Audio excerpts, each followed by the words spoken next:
शब्दाला धार सत्याची.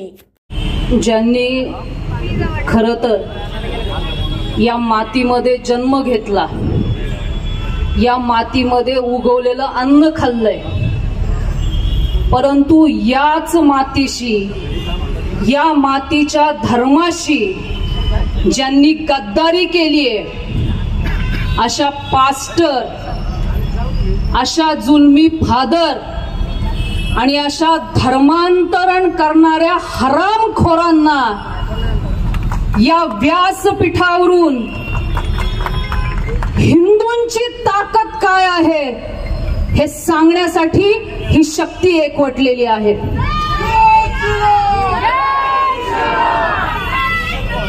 इथे उपस्थित असलेल्या सर्व हिंदू बांधवांना विनंती करते, हिंदूंचा जो जयघोष आहे तो इतका प्रचंड असू द्या की पुणेच काय, परंतु या महाराष्ट्रामध्ये जर परत आमच्या माय माऊलीचं धर्मांतरण करण्यासाठी एखादा हरामखोर पाद्री जर आला तर त्याच्या कांठळ्या बसल्या पाहिजेत. बोला छत्रपती शिवाजी महाराज की, धर्मवीर संभाजी महाराज की, बोला जय श्रीराम, नमः पार्वती पते.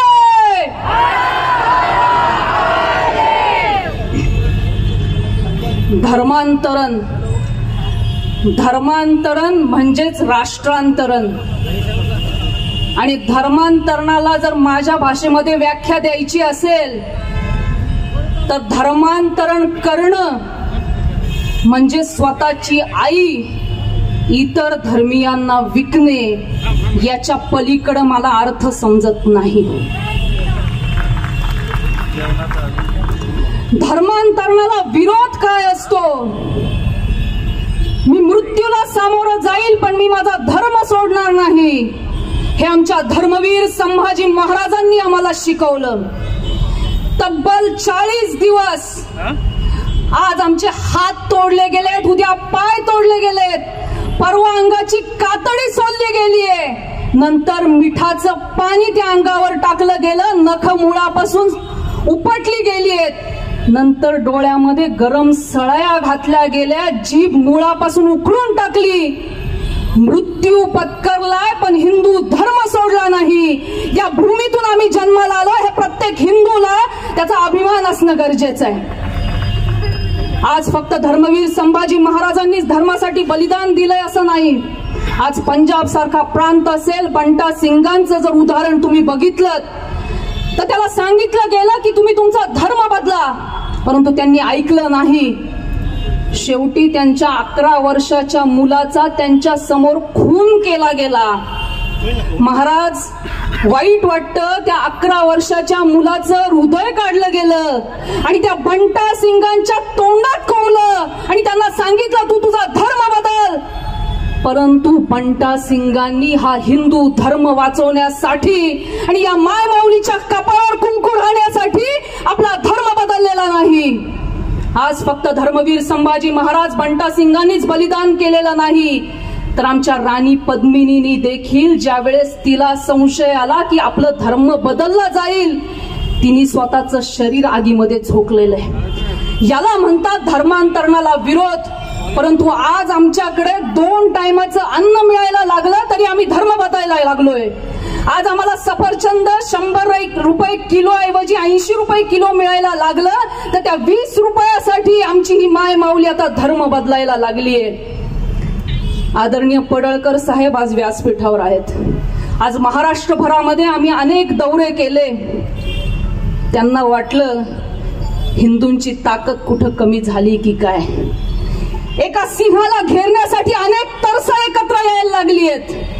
परंतु पडळकर साहेब, आज पुण्यश्लोक अहिल्या देवींच्या साक्षीने तुम्हाला सांगते, तुम्ही जे वाक्य उच्चारलं होतं की धर्मांतरणासाठी माझ्या गल्लीमध्ये, धर्मांतरणासाठी माझ्या गावामध्ये जर कुणी पाद्री आला तर त्याचे पाय तोडले जातील, आज मी अहिल्या देवींची शपथ घेऊन आपल्याला सांगते, ज्या वेळेस आम्हाला असा पाद्री आमच्या गल्लीमध्ये दिसेल, या मातृशक्तीच्या साक्षीने मी आज सांगते, प्रशासनाला आम्ही विचारायला जाणार नाही.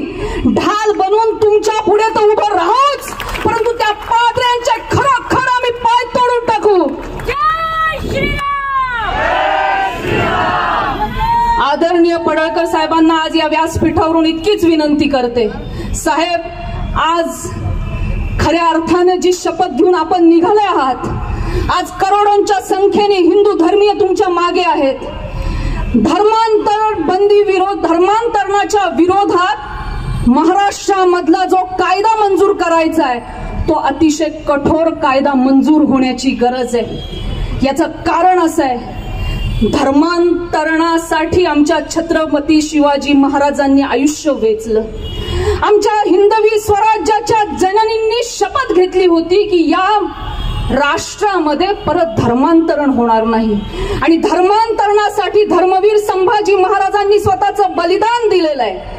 त्यावेळेस धर्मांतरण विरोधी कायदा ज्यावेळेस या भूमीमध्ये पास व्हायचा आहे, त्यावेळेस डोळ्यासमोर छत्रपती आणि धर्मवीर आणि मा जिजाऊ आलेच पाहिजे, आणि या सरकारने अतिशय कठोर कायदा करून त्याची अंमलबजावणी देखील तितकीच कठोर केली पाहिजे. आज इथे मला बोलण्याची संधी दिली त्याबद्दल मी आयोजकांचे आभार मानते, आणि परत एकदा हिंदू बांधवांना विनंती करते की परत एकदा तो हिंदू जयघोष या आसमंतामध्ये दरवळू देत. बोला जय श्रीराम, छत्रपती शिवाजी महाराज की. आपल्या परिसरातील महत्त्वाच्या बातम्या पाहण्यासाठी आजच आमच्या शौर्य वार्ता न्यूज चॅनलला यूट्यूबवर सबस्क्राईब करा आणि बेल आयकॉन प्रेस करा.